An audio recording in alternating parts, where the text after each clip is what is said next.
नमस्कार दोस्तों। तो यस, कुछ नए बुक्स लिखा मैंने। आपको मैं बताया, हिंदी में भी है। कल, क्या आप अपना जीवन जी रहे हैं या अपने पूर्वजों की अधूरी कहानी ढो रहे हैं?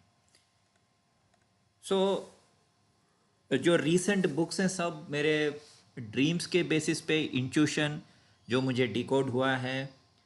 अपार्ट फ्रॉम दैट, बहुत सालों से जो मैंने जर्नलिंग किया है सपने, और बहुत सालों से जो मैंने चीज़ें समझी हैं। जैसे कि मैंने पहले भी बताया कि एक सिंपल उदाहरण, सिंपल एग्जांपल ये है कि मेरे नाना जी को राज कपूर ने ऑफ़र दिया था, लेकिन मेरे नाना जी तब तक दोनों आंखों में रोशनी खो चुके थे और उनके पास एक गवर्नमेंट जॉब था। सो ऑब्वियसली उनको उस टाइम पे वो सुरक्षित लगा, राइट। लेकिन कहीं ना कहीं शायद उनके दिल में था कि शायद मैं जा सकता हूँ, मुझे नहीं पता, हो सकता है। सेम वे मेरे फादर साइड में बता सकता हूँ कि मेरे एक चाचा हैं जिनको एसपी बालासुब्रमण्यम ने चांस दिया था। बोला था, आप बहुत अच्छा गाते हो, आप आ जाओ। लेकिन उनके पास भी आई थिंक गवर्नमेंट जॉब था। उस टाइम पे उन्होंने मना कर दिया कि कौन इधर उधर भागेगा, ये वो। तो ये विरासत में मिली है बेसिकली। लेकिन अल्टीमेटली मैं आर्ट साइड ही आया। मतलब क्या हुआ, मैंने बीएससी इलेक्ट्रॉनिक्स की। उससे पहले मैं ट्वेल्थ में नेशनल स्कूल ऑफ ड्रामा जाना चाहता था। डायरेक्शन, एक्टिंग सब सीखना चाहता था। लेकिन जब पिताजी को बोला, पिताजी ने मैं ज़ोर नहीं दे पाया। पिताजी ने मना कर दिया तो मैंने भी ठीक है, मतलब पिताजी ने मना नहीं किया, but it was more like देख लो ऐसे ऐसे। तो मैंने भी ठीक है, नॉर्मल रूट, बीएससी इलेक्ट्रॉनिक्स, फिर एमबीए, फिर काम में लग गया। लेकिन अल्टीमेटली मैं राइटर ही बना। ऐसा नहीं कि मैं राइटर नहीं बन पाया, लेकिन writer in a corporate, writer, author, लेखक इन इंस्टीट्यूट। तो 25 साल से वही कर रहा हूँ। लेकिन अभी अभी फिर से मैं क्या कर रहा हूँ, अभी मैं जैसे कि ये सारे बुक्स लिख रहा हूँ, राइट। पुलिस एंड थीफ आज का बुक है, जंग, राइट। तो मैं दिखाऊंगा, कुछ मैंने डाले हैं, मैं दिखा देता हूँ। मैंने अपने पोस्ट्स में डाले हैं, राइट। तो ये पुलिस, पुलिस कोर्ट, कोर्ट कचहरी, चोर, जज, ऐसे थीम्स अगर सपने में आए तो क्या होता है, उसका मतलब क्या है। फिर हमारी अधूरी कहानी, एंसेस्टर्स। ये सिंपल सरल भाषा में मैंने लिखा है, इसका हिंदी में भी लिखा है और इंग्लिश में भी, ओके।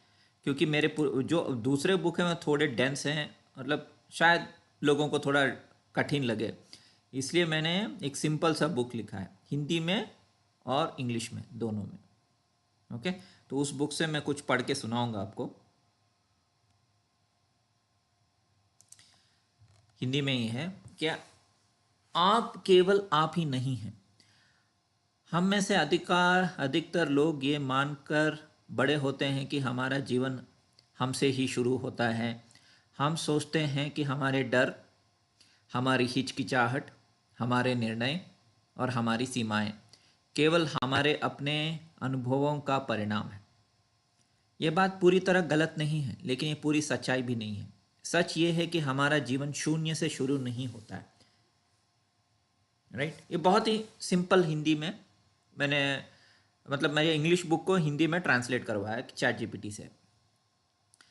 हम एक ऐसे भावनात्मक और मानसिक प्रभाव में जन्म लेते हैं जो हमारे पहले ही कई पीढ़ियों से बह रहा होता है। इस प्रवाह में कुछ रास्ते सुरक्षित लगते हैं, कुछ रास्ते हमें बिना किसी स्पष्ट कारण के असहज कर देते हैं।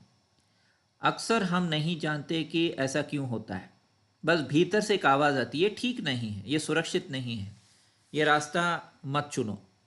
ये आवाज़ हमेशा हमारी अपनी नहीं होती, विरासत जो दिखाई नहीं देती। जब हम विरासत की बात करते हैं तो हम ज़मीन, पैसा, घर या संपत्ति की ही बात करते हैं। लेकिन सबसे शक्तिशाली विरासत इनमें से कोई नहीं होती। सबसे गहरी विरासत होती है व्यवहार की, डर की, चुप्पी की और निर्णय लेने की तरीके की। हम अपने पूर्वजों से केवल चेहरे के नाक नक्श नहीं लेते, हम उनसे ये भी सीखते हैं कि किससे डरना है, किससे दूरी रखनी है, कहाँ चुप रहना है और कहाँ पीछे हट जाना है, समझदारी कहलाती है। सो इतना अफेक्ट करता है पूर्वज का बिहेवियर, हमें पता नहीं होता। हम बस वही सोचते हैं ना कि डीएनए है, जीन्स है, तो मैं अपने फादर के जैसे दिखता हूँ या मदर के जैसे दिखता हूँ, उनके जैसे दिखता हूँ, ऐसे ऐसे। लेकिन लास्ट मंथ में कुछ ऐसे मिराकल हुए, जैसे कि मेरे बहुत पुराने फ़ोटोज़, मेरे नाना जी के, मेरी मम्मी के, ऐसे फ़ोटो जो मेरे पास बिल्कुल भी नहीं थे, वो सब फ़ोटो कुछ मैंने डाले हैं, मैं दिखाता हूँ। जैसे कि ये फ़ोटो देखिए, ये मेरी मौसी और मम्मी का, राइट। तो मम्मी है, मौसी है, थोड़ा कट हुआ है। ये नाना जी और नानी माँ। ये फ़ोटो मेरे पास बिल्कुल भी नहीं थी, लेकिन लास्ट 1 मंथ में ये सारे फ़ोटोज़ मेरे पास आए, राइट। तो ऐसे भी संगठन, मतलब रियल लाइफ में भी हो रहे हैं और सपने में भी हो रहे हैं। तो सपने में तो मैं धीरे धीरे बहुत सारी चीज़ों को डिकोड किया, मुझे समझ में आया कि कैसे कि कुछ निर्णय एंड ऑल दैट। इवन रिश्तों में ऐसा होता है। फॉर एग्जाम्पल, मान लीजिए कोई है जिसका शादी हुआ है, ओके, एंड जाने अनजाने में आपने ऐसे व्यक्ति को चुना जो एक्चुअली आपके फादर की तरह है। मतलब मैं लड़कियों को बोल रहा हूँ, आपको पता नहीं है, लेकिन एक्चुअली आपका सबकॉन्शियस माइंड ऑलरेडी निर्णय ले लिया है। क्योंकि आपका सबकॉन्शियस माइंड देख रहा है कि अच्छा ये मतलब मेरे फादर जैसे हो सकते हैं, फादर जैसे, ओके। इसको ओडिपल कॉम्प्लेक्स भी बोलते हैं। सेम वे विथ लड़के, लड़के अनकॉन्शियसली, सबकॉन्शियसली अपनी मम्मी जैसे, या अर्ली इम्प्रिंट, मतलब बचपन में किसी स्त्री को देखा, उसी स्त्री का एक, मोस्टली वो वुमन जो आती है लाइफ में, वो जनरली मम्मी जैसे ही होती है, या मम्मी के कुछ लक्षण होते हैं, ओके। और हम क्या करते हैं, जाने अनजाने में हम एक क्या बोलते हैं, एक प्रोजेक्शन करते हैं, प्रक्षेपण करते हैं, राइट, अपने पार्टनर पे। जैसे कि वो मेरा फादर जैसा होना चाहिए, मेरे फादर जैसे गुण होने चाहिए, या किसी क्या बोलते हैं और व्यक्ति का, ओके। ये अनकॉन्शियसली एक पैटर्न बनता है और बाद में हम पछताते हैं, अरे ये तो वैसा नहीं है जैसा मैंने सोचा था, या ये वैसा ही है जैसे मेरे पापा थे। मेरे पापा मुझे बहुत मारते थे, ये भी ऐसा ही मुझे मार रहा है। मेरे पापा से मेरी आर्ग्यूमेंट होती थी, ये भी मुझे मेरे से आर्ग्यूमेंट कर रहा है। मैंने सोचा था कि इस पर्सन से मेरा अधूरा खालीपन मैं ख़त्म करूं। आप समझ रहे हो? तो सिर्फ 10% या 5% आइसबर्ग के ऊपर कॉन्शियस माइंड होता है, बाकी पूरा आपका सबकॉन्शियस माइंड रहता है। So partner is only one example, छोटा सा एग्जाम्पल मैं दे रहा हूँ। What if there are many people जिनका बचपन में ऐसा कोई इशू ना हो, मतलब मम्मी पापा से अच्छा रिश्ता हो, एंड ऐसा कोई बचपन में कोई इशू ना हो, तो उनका कुछ और रहता है। मतलब उनके निर्णय, उन्होंने किस हालात में निर्णय लिए, वही आप वही दोहराते हो, आपको पता नहीं होता है। तो ये सिंपल बुक जो है, ये वो बता रहा है, ओके। जब डर समझदारी बनकर आता है, पूर्वजों से मिला डर अक्सर डर जैसा महसूस नहीं होता, वो समझदारी जैसा लगता है। वो कहता है कि अभी सभी समय नहीं है, ज़्यादा दिखावा ठीक नहीं है, अधिकारियों से दूरी रखना बेहतर है, जो चल रहा है उसे चलने दो। I hope you are getting. ये बातें गलत नहीं लगती, इसलिए हम इन्हें कभी प्रश्न नहीं करते, लेकिन कई बार ये आवाज़ें वर्तमान की नहीं होती, ये किसी पुराने समय की होती है, जब डर में सच सच में ज़रूरी था। हर कोई ये बोझ नहीं ढोता। अगेन, फैमिली में अभी देखिए मेरे 20-22 कजिन्स हैं, हाँ, 22-23 कजिन्स, लेकिन सब वैसे नहीं है, राइट। सबके अंदर ये प्रॉब्लम नहीं है। अब जैसे कि मेरी मम्मी के साइड से उनका आँख का इशू था, मेरे को आ गया, मेरे भाई बहन को नहीं आया। पापा के साइड से वो गवर्नमेंट ये वो आया था उनको, क्या मतलब गवर्नमेंट से या रूलिंग पार्टी से सपोर्ट करना, जो मैं बिल्कुल भी नहीं करता, राइट। मतलब मेरे फादर साइड के लोग हैं जो पहले कांग्रेस को सपोर्ट करते थे, अभी कुछ लोग जो हैं जो बीजेपी को सपोर्ट करते हैं। मैं ना कांग्रेस को सपोर्ट करता हूँ ना बीजेपी को सपोर्ट करता हूँ। एक टाइप का बचपन से ही वो मुझे अच्छा नहीं लगता था पॉलिटिक्स। लेकिन मेरे अंदर उनका जो प्रॉब्लम था वो आ गया मेरे अंदर।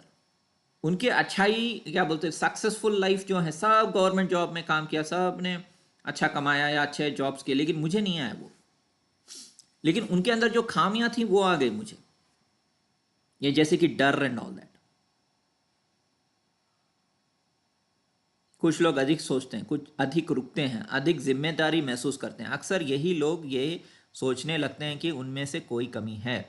सच्चाई ये होती है कि वो किसी और का अधूरा बोझ ढो रहे हैं।